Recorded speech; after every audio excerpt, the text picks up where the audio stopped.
So what we want to do is we want to get our game modes set up properly.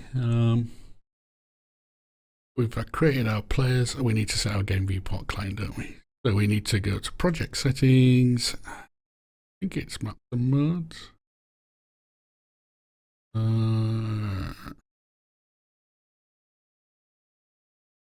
Somewhere in here.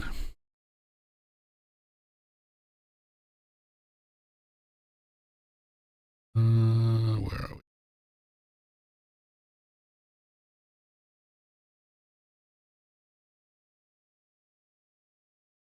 Read the docs, shall we? Just tell me. Engine general settings default classic. Okay, so engine.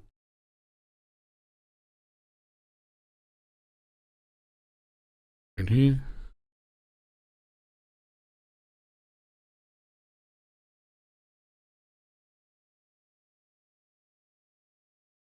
Go back to that and read it again. In your project settings, go to engine general settings default classic. Project settings, engine, general settings, default classes, game viewport client. We want to switch that to Bomberman. Hooray!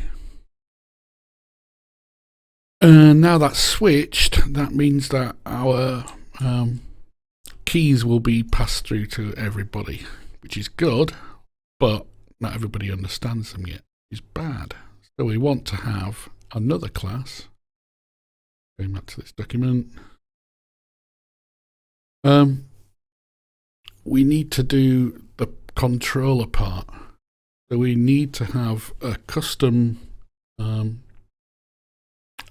handler for these inputs.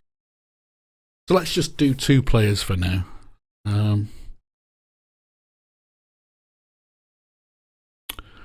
So we're going to set up some axis mappings initially, and we'll just set up the test one.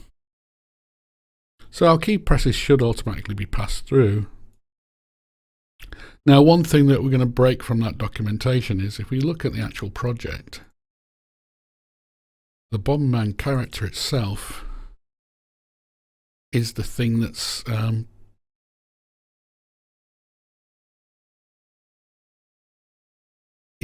binding the input.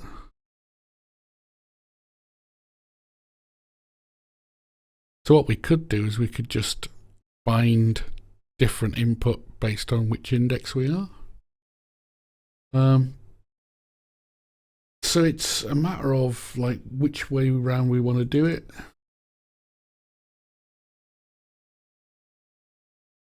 So we can get our player controller. We can get our index from that player controller. We could then bind our input in here based on that ID value and just call our function differently if we're a different ID. So essentially what I'm saying is let's just do this in here. So we want a player controller. Now we call that controller, controller. And we're going to cast player controller. And we're going to cast the get controller functions return value to controller, and then we'll do an int32 id equals 0. So we say if we have a controller, I really should learn to type that controller thing, shouldn't I? And yeah, I'm in total darkness right now, so I can't see keyboard. Controller get local call player. This function gives you the local player class. So if we've got a controller and that controller's got a local player, we can set the ID value equals controller get local player. I mean, normally I wouldn't do this kind of chain of things, but I've already checked that they're not null.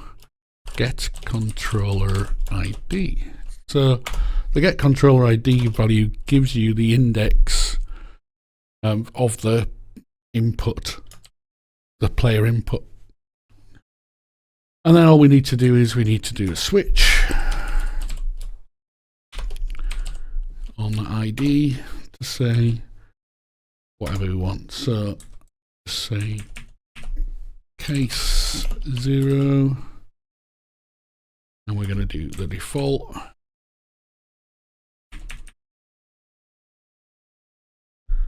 It's a break in your switches, and we'll do it for 4 of them, right? So we're basically just gonna copy that guy for 4 players.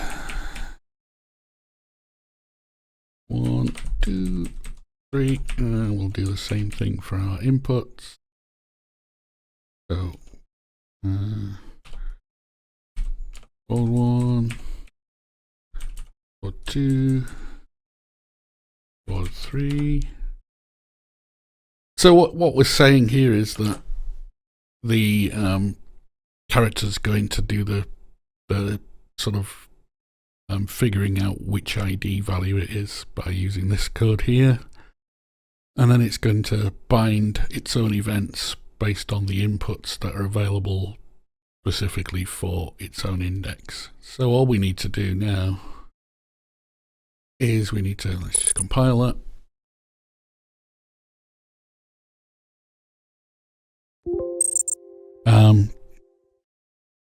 And then we need to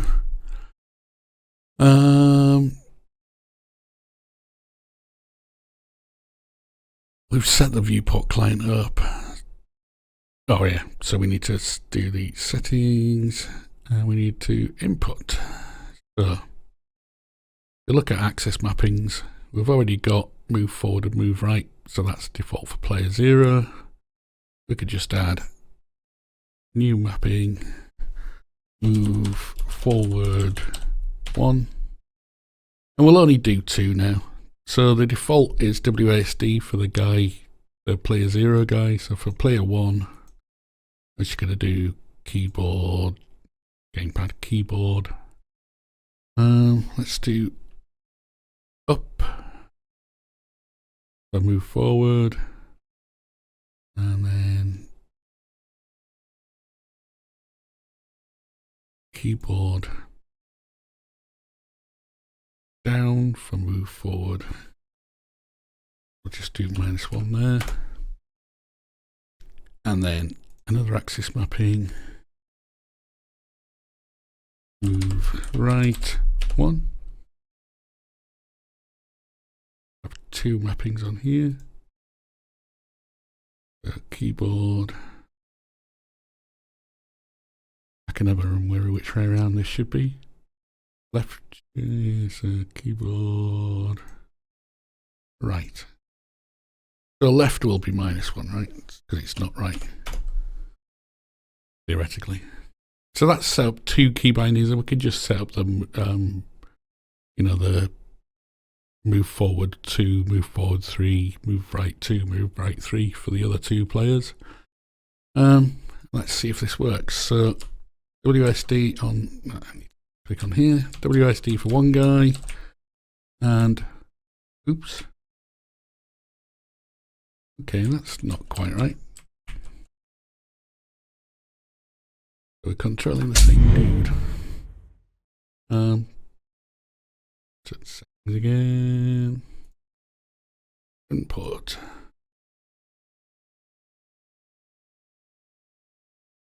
Move forward 1.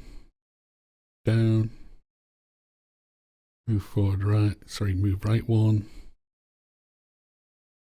check our code and make sure it's actually being routed for the right place. Move forward 1. Yeah, move right 1.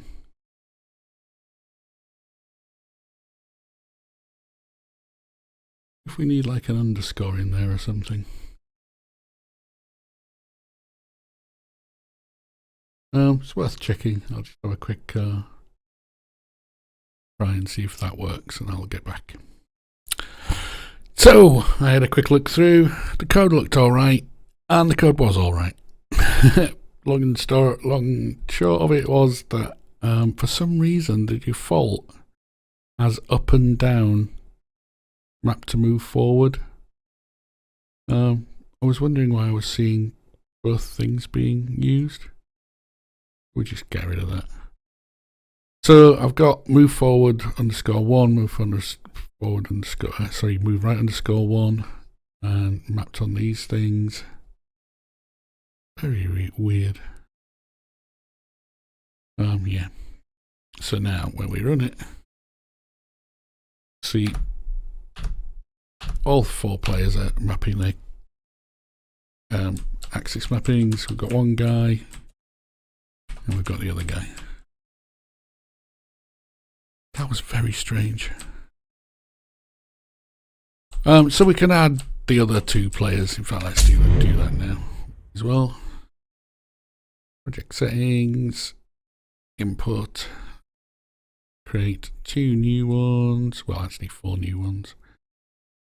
So that's move forward and move right for player 2. Well, player 3 in this case. Move forward and move right for player 4. So move forward underscore 2, and then move right underscore 2, and forward underscore 3, move right underscore 3. All I'm doing for this is just so that we've got an easy place to test things. So each one of these wants a forward and a back. So we're probably going to run out of keys, but let's say I and J are forward and back. So keyboard I, we're in here, and keyboard J. Don't forget one of them needs to be -1, and then right would be, oops, no, it wasn't IJ, it was IK.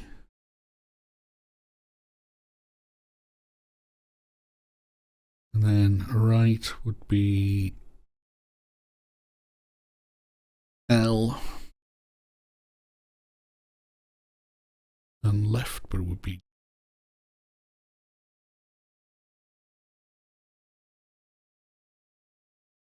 incidentally, some keyboards don't let you have more than 4 buttons pressed down, so it might be a tad problematic. And then we'll just stick, I don't know, H, N, M, and B, I suppose. So H is the forward, H, M is back,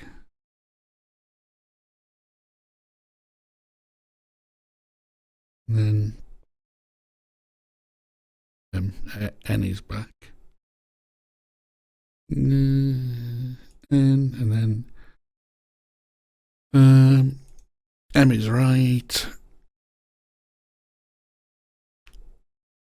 and B is left. So that's -1 for left, -1 for back. J is left, so we want -1 for that.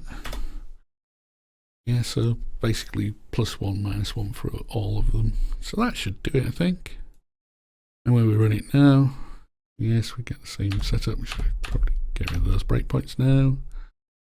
And if we want to, we can control that guy, we can control this guy, should be able to control this guy, and this one. There we go.